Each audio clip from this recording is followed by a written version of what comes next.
Hey everyone, Coach Investor back to another video for you today. So if you're a fan of Formula One and you would love to invest in that, then I have good news for you because it's fairly easy. Because back in 2017, a company called Liberty Media, which is an American media company, purchased the Formula One group. And since then, Formula One has actually been a publicly listed company under this exact ticker. Now, there's one thing that you should know. This is a tracking stock, meaning this allows you to invest in one specific part of a business, the business being Liberty Media. So you're only getting exposed to the Formula One side of the business and not the rest of it. So this video, we're going to talk about how they actually transformed Formula One into becoming one of the fastest growing sports on social media, as you can see here, beating all the other popular sports you might think of. But first, I want to thank the Motley Fool for sponsoring this video. The Motley Fool is a company that provides investing insight and stock recommendations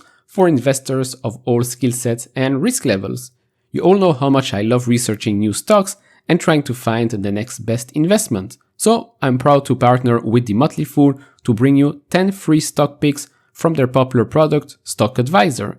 Now, Stock Advisor has beat the market by more than 4x. So all you have to do is go to fool.com/couch investor to get your free 10 stock picks now. Now let's dive into this.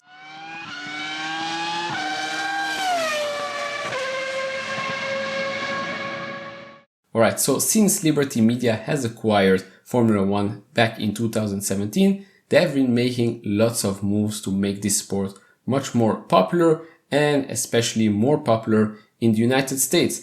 And in the words of their CEO, Stefano Domenicali, he said, "We have an incredible opportunity to develop new markets. Next year, we will be in Miami. The United States of America represents one big challenge for us that we need to make sure we take in a good way. Because as of today, there's just one race in the United States, and that's in Austin, Texas. Maybe if you've been a fan of Formula One, you might remember the old races back in Indianapolis, and especially the one back in 2005, I believe, that hasn't really been received that well. So if you've made it to this part of the video, that means that you might be a fan of Formula One, or maybe you've recently become a fan of the sport. And if that's the case, please let me know down in the comments below which team you support, if it's this one or maybe another one. By the way, I'm rooting for Max to win the championship this year. Now, like I said, if you're new to this sport, that means that the strategy that Liberty Media has been applying since they acquired Formula One has been working. The more you know as a fan, the more you'll engage with the sport. The more you engage with the sport or with a specific team, the more emotionally you will get engaged. That will mean that you will stay with the sport and with your team for a long, long time. So how did they actually manage to get to this point? So they did it through a couple of ways.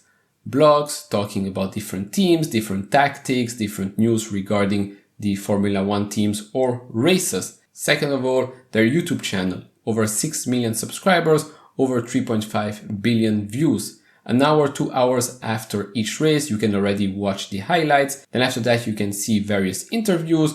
You can hear some communications during the race from your team and the racer. So lots and lots of information that gets out there for free. Like we said, the more you know about the sport, the more you engage with the sport, the more likely you will stay interested in the long term. Then we obviously have Drive to Survive on Netflix, probably one of the best sport shows out there. If you haven't watched that, I highly suggest you do so. It's very, very easy to understand.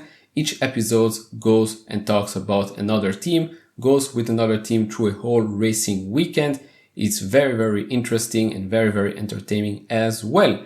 Now, talking about Drive to Survive, there's an interesting trend that you can see on Google Trends. And obviously Google Trends can be seen through various angles and then can be manipulated however you want. But if you look specifically at this graph right here, you can see that every time a new season of Drive to Survive gets released, there's this huge peak in interest. Now, what's also very interesting is that after every new season, the interest actually is way higher, which means again that the strategy that Formula One and Liberty Media is using is working, because every time a new season comes out, more and more people are interested in watching that. There's also a Formula One game created by EA, so obviously that also brings engagement. through maybe esports competitions as well. And one of the last points, the F1 actually has their own streaming service. Now you can obviously watch the races on other channels as well, paying channels that is, but if you subscribe to their exclusive streaming service, you obviously get more content, more F1 content out of that, whether it's more angles throughout the race, more onboard sound bites, and then more data. If you're the analytical fan, this is probably something for you. Now, one last thing before we jump into the financials, and that's the fact that once there is an American driver driving in Formula One, that will probably make this sport very, very popular in the United States. Because let's take an example of one of my favorite players right now, which is Christian Pulisic, that plays for Chelsea. Once he joined Chelsea, his jersey actually outsold Cristiano Ronaldo in the United States. Only Messi did better. So you can only imagine what will happen if an American driver suddenly enters the Formula One, and maybe, let's say, he joins Ferrari, Red Bull, or maybe McLaren or Mercedes in the years to come. That will obviously bring lots and lots of eyes to this sport. But for the time being, whatever Liberty Media and Formula One are doing is working. There's way more people watching Formula One right now than there were a couple of years ago, and that's great for the sport, great for the fans, and probably great for the drivers as well. Now let's have a look at their financials. Alright, so since last year was probably the peak pandemic period, lots of races got cancelled, and that's why you see a huge difference in revenue here. It's actually an increase of close to 2000% if you look at revenue for the total Formula One group. Operating losses are also much, much lower. And then adjusted, this is not EBITDA, this is operating income. You can see here as well a huge increase to the positive side. So as we can see, the company and the sport is doing much, much better this year than it did